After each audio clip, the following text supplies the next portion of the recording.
Mungkin kita berpikir, Tuhan saya sudah hidup benar, Tuhan saya sudah hidup mengasihimu, Tuhan saya sudah hidup menjauhi kejahatan. Kenapa hidup saya harus mengalami hal demikian? Shalom saudaraku yang terkasih dalam Tuhan kita Yesus Kristus. Kembali lagi bersama dengan saya, Paulo Henrique Gosal, dalam program Christ is Enough for Me. Saudaraku, apapun kondisi kita hari ini, sehat, sakit, dalam pergumulan yang berat, hampir membuat kita menyerah, hampir membuat kita putus asa. Tapi saya mau katakan, ketika Yesus ada dalam hatiku dan dalam hatimu, maka Ia akan memberikan kekuatan, pengharapan baru untuk kita menjalani hidup yang Ia percayakan bagi kita. Saudara, melanjutkan perenungan mengenai kisah Ayub yang saya sampaikan semalam. Saya mau berbagi lagi, melanjutkan bagian ini, saudara. Kita mau lihat bagaimana respon Ayub dan bagaimana pemulihan yang dia alami karena pekerjaan Tuhan yang besar dalam hidupnya. Kita masih lihat Ayub pasal yang pertama, ayat yang pertama, saudara. Di sana dikatakan ada seorang laki-laki di tanah Uz bernama Ayub. Orang itu saleh dan jujur, ia takut akan Allah dan menjauhi kejahatan. Saudara, mungkin kita bertanya ya, kenapa Ayub yang sudah saleh, jujur, menjauhi kejahatan tetapi masih mengalami pencobaan, penderitaan, mengalami masalah yang begitu berat sampai hampir mengalami kematian, tetapi dia tetap ada dalam pemeliharaan Tuhan karena iblis tidak boleh mengambil nyawanya karena nyawanya itu milik Tuhan, saudara. Kenapa orang seperti ini mengalami penderitaan yang berat, saudara? Mungkin kita pikir, dia kan sudah benar. Bukannya orang yang benar ada dalam pemeliharaan Tuhan pasti nggak mengalami masalah pergumulan? Tapi ternyata tidak, saudara. Orang yang sudah hidup benar pun, menjauhi kejahatan pun, mengalami pencobaan, mengalami pergumulan, mengalami tekanan hidup, sakit penyakit yang begitu berat, saudara.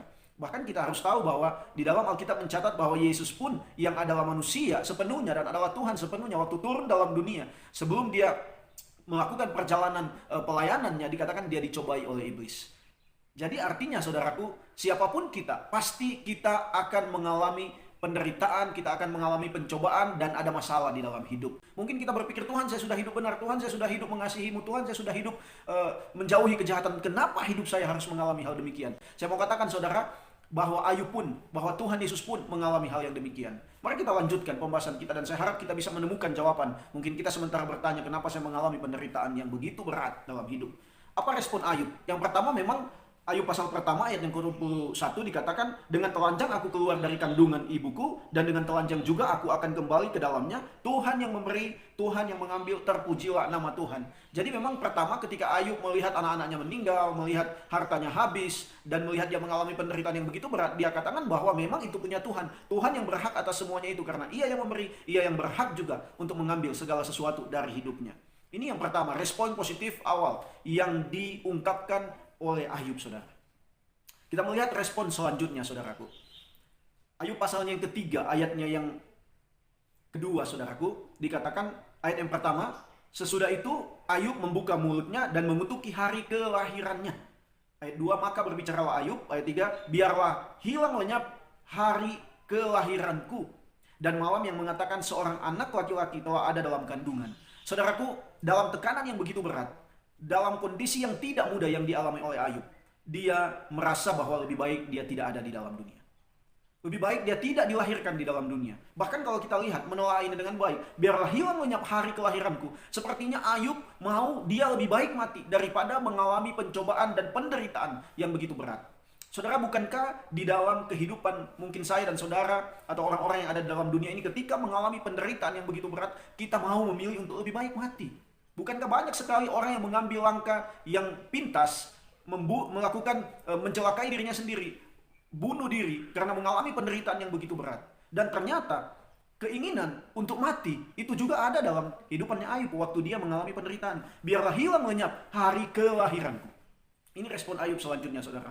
Tapi saya mau katakan bahwa mungkin ada saudara dan saya yang mengalami penderitaan hari ini. Mungkin kita sudah berpikir untuk mati. Saudara, jangan, saudara. Karena kita punya pengharapan di dalam Tuhan.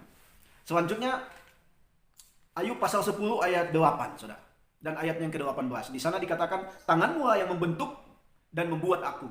Tetapi kemudian engkau berpaling dan hendak membinasakan aku. Ayat 18, mengapa engkau menyebabkan aku keluar dari kandungan? Lebih baik aku binasa sebelum orang melihat aku. Jadi sepertinya dalam bagian ini Ayub sementara menyalahkan Tuhan bahwa Tuhan mau untuk membinasakan hidupnya, untuk menghancurkan hidupnya, untuk merusak hidupnya. Nah ini, saudara, dari dia merasa ingin mati karena penderitaan, dan dia melihat bahwa penderitaan ini adalah satu cara Tuhan untuk membinasakan, merusak dan menghancurkan hidupnya. Yang selanjutnya kita lihat pasal 13 ayat 15. Lihatlah, ia hendak membunuh aku, tidak ada harapan bagiku. namun aku hendak membela perilakuku di hadapannya. Saudara, dia menganggap bahwa Allah mau membunuh dia dengan penderitaan, dengan sakit penyakit yang dia alami saat itu. Jadi saudaraku, saya mau katakan bahwa memang tidak mudah apa yang dialami oleh Ayub, sampai membuat dia begitu tertekan, sampai membuat dia begitu menderita, sampai dia mau mati, sampai dia menyalahkan Tuhan bahwa Tuhan mau menghancurkan, mau membunuh, membinasakan hidupnya. Dan selanjutnya kita lihat pasalnya yang ke-16, ayatnya yang ke-12 sampai ayatnya yang ke-14. Aku hidup dengan tentram, tetapi ia menggelisahkan aku. Aku ditangkapnya pada tengkukku, lalu dibantingnya dan aku ditegakkannya menjadi sasarannya. Aku dihujani anak panah, ginjalku ditembusnya dengan tak kenal belas kasihan. Empeduku ditumpahkannya ke tanah. Ia merobek-robek aku, menyerang aku laksana seorang pejuang. Jadi benar-benar Ayub katakan bahwa Tuhan mau menggelisahkan, membuat hidupnya tidak tenang. Seperti Tuhan mau menghujani dia dengan anak panah, artinya mau menyiksa dia dan mau merobek-robek aku. Ini benar-benar Ayub dalam kondisi yang benar-benar sulit, sehingga dia mengatakan, kenapa segala sesuatunya ini Tuhan buat dalam hidupku. Ini saudara yang kita lihat. Bahkan selanjutnya dikatakan ayat yang ke-20, pasal 23 ayat 16, di sana dikatakan, Allah telah membuat aku putus asa, Yang Maha Kuasa telah membuat hatiku gentar. Jadi ia berpikir bahwa segala sesuatu yang terjadi dalam hidupnya dibuat oleh Tuhan untuk membuat dia putus asa dan tidak ada harapan dalam hidup. Nah ini saudaraku, jadi apa yang dialami oleh Ayub itu begitu berat, membuat dia dalam kondisi yang hampir kehilangan harapan dan lebih baik mau mati saja. Saudaraku, tapi mari kita lihat apa yang Tuhan buat. Bagaimana Tuhan memulihkan, bagaimana cara Tuhan melayani dia, bagaimana cara Tuhan mengkonseling Ayub, saudara. Kita lihat pasalnya yang ke-38, ayatnya yang ketiga dan keempat. Saudara, di sana dikatakan, bersiaplah engkau sebagai laki-laki, aku akan menanyai engkau, supaya engkau memberitahu aku. Kita lihat ayat 4, saudara. Di manakah engkau ketika aku meletakkan dasar bumi? Ceritakanlah kalau engkau mempunyai pengertian. Saudaraku, jadi di dalam pasal 38 sampai pasal 39, Tuhan memberikan pertanyaan-pertanyaan retorika yang sebenarnya itu adalah perbuatan-perbuatan Tuhan di dalam dunia. Baik itu Tuhan berkuasa atas alam semesta, dia yang menciptakan alam semesta. Jadi Tuhan bertanya segala sesuatu yang dia lakukan dan Ayub tidak bisa lakukan itu. Karena itu di pasal 38 ayat 4, di manakah engkau ketika aku meletakkan dasar bumi? Ayub pasti tidak bisa menjawab, karena pada saat itu pun Ayub belum ada di dalam dunia, artinya dia tidak mengerti apa-apa. Jadi Tuhan melemparkan pertanyaan-pertanyaan retorika yang membuat Ayub berpikir bahwa dia manusia yang lemah, pengetahuannya terbatas, dia tidak mungkin mengerti seluruh rencana Tuhan, dia tidak mungkin mengerti maksudnya Tuhan di dalam hidup. Nah ini saudara, jadi benar-benar Tuhan melayani dia, mengkonseling dia, benar-benar menyadarkan dia bahwa dia bukan siapa-siapa, dan Tuhan mau menyadarkan dia bahwa Tuhan punya tujuan. Bagaimana mengizinkan Ayub mengalami penderitaan yang berat. Saudaraku, kita lihat bagaimana Tuhan memulihkan hidup Ayub, saudara. Di pasalnya yang ke-39, ayatnya yang ke-34, maka jawab Tuhan kepada Ayub, apakah si pengecam hendak berbantah dengan yang Maha Kuasa? Nah, yang dimaksud si pengecam ini Ayub. Karena Ayub menganggap Allah mau membunuh dia, Allah mau membinasakan dia, Allah mau menghancurkan hidupnya, bahkan Allah tidak peduli dengan hidupnya. Ini Tuhan melihat itu sebagai satu kecaman terhadap Tuhan sebagai sang pemilik segala sesuatu yang berkuasa atas segala sesuatu. Karena itu, apakah si pengecam hendak berbantah dengan yang Maha Kuasa? Nah ini pertanyaan yang membuat Ayub benar-benar dipulihkan Tuhan. Bahwa dia sadar bahwa hidupnya ada di dalam kendali Tuhan. Dan seluruh yang ada di dalam dunia ada dalam kendali Tuhan. Hendaklah yang mencela Allah menjawab. Karena itu di pasal 39 ayat 36, maka jawab Ayub kepada Tuhan, sesungguhnya aku ini terlalu hina. Ini ucapan penyesalan. Ini ucapan kesadaran. Ucapan pertobatan. Dia merasa dia hina. Dia merasa dia kecil. Dia merasa dia tidak ada apa-apanya.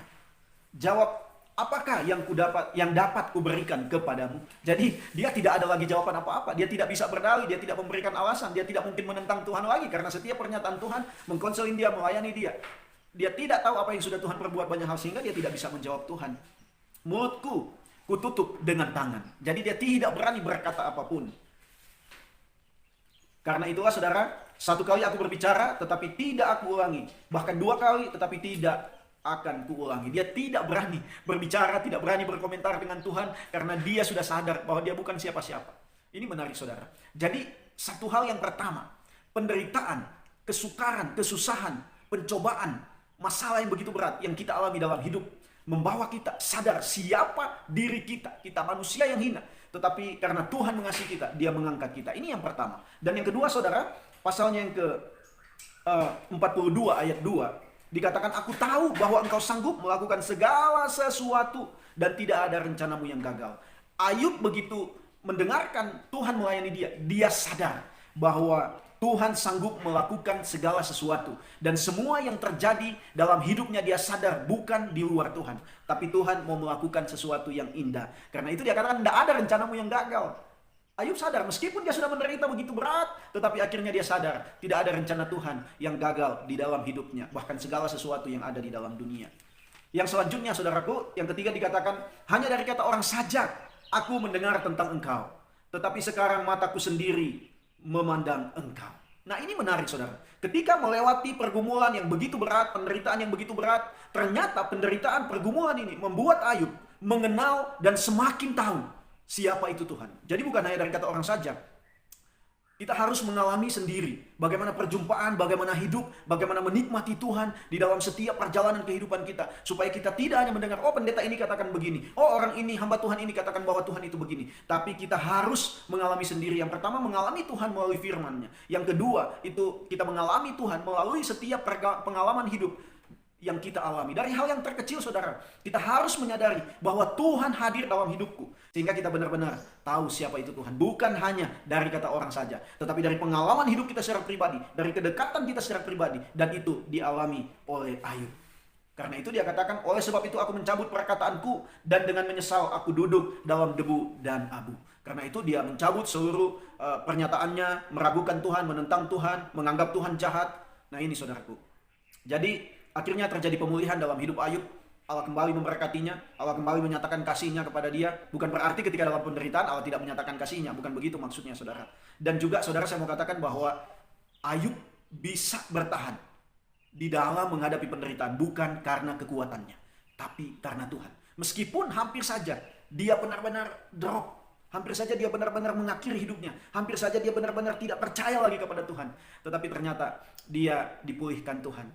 Jadi saudaraku yang terkasih, apapun penderitaan, pergumulan yang kita hadapi hari ini, mari saudara bisa menguatkan kita juga untuk baca kitab Ayub ini Tuhan, untuk kita renungkan bahwa apa yang dialami oleh kita hari ini, saya dan saudara, belum seberat apa yang dialami oleh Ayub.